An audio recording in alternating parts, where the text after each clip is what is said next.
What up, YouTube? This here Philly G. I just wanted to show you guys I guess you could say, a pretty unique problem that I experienced the other day with my Springer chopper.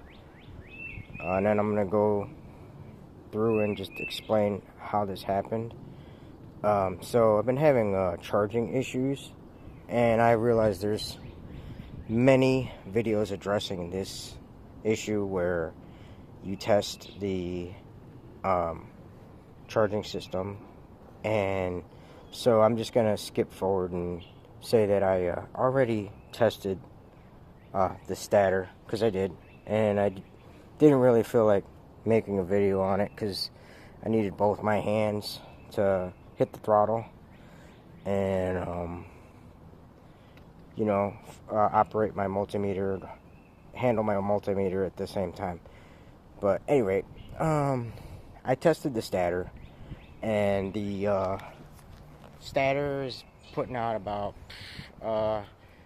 25 to 30, I guess you could say, volts when I tested it. So the stator's good, stator's fine. So I narrowed it down to the regulator, and then it just sort of dawned on me that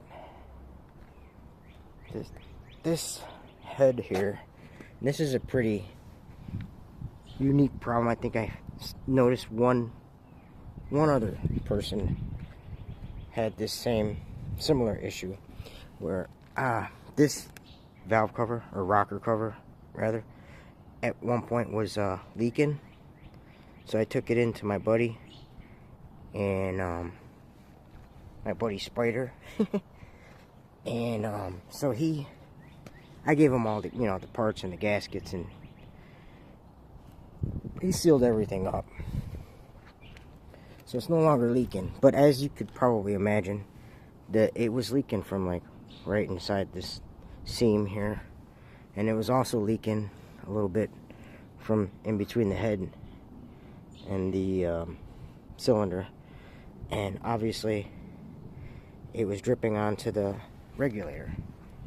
So I'm just now guessing that the regulator, because it probably got covered with oil, and I don't know, let me see if there's still oil down here, because it's been a while. But I don't know if you could see, but there might be some oil. So yeah, there is. You can see it's like shiny. So yeah, there's oil that gathered up down here, and so underneath. So at any rate, I tested it from the terminal, which one is it? Yeah, no, that's not it. Right here, I tested it from the terminal already, and nothing. Like it's varying from 0.2 to 0. So now I'm going to clean this up, and I'm going to bench test it with bench power supply, just to make sure, double check it. And then on top of that, my plan is to lose this plug here. I'm gonna go ahead and lose this plug. I'm gonna just cut it off, because it feels like it got damaged by oil. So I'm wondering if maybe, because these pins, they're hollow, so wonder if maybe they filled up with oil here, maybe inside of here, because this feels weird. It feels like rough. I don't think it felt like that originally, so I don't know if it got damaged. You can see there's oil still on it, but it's all dry now. My cylinder head's all dry, so yeah, it hasn't leaked since my buddy fixed it. But yeah, I mean, and then I'm gonna see if I can put these two videos together and then at the same time. So I'm gonna go ahead and remove it and clean it up, and then I'll return when I have it on the bench. Okay, so really quickly, I'm going to show you how to bench test the regulator. I took it off of the bike. Really quickly, I can show you it's off the bike, and I cleaned off all the grease with the greaser. And I'm going to do a bench test to show you how to test it off of the motorcycle if you want to be double sure that it works.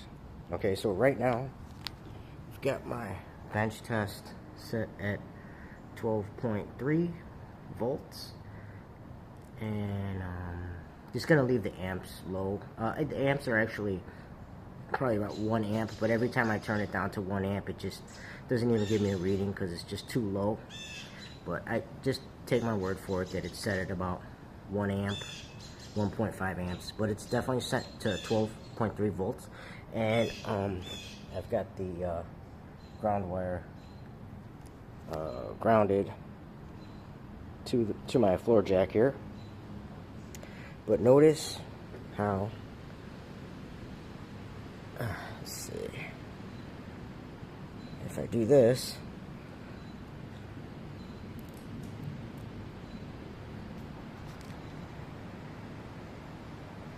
see what happens? My bench supply, see, shorts out.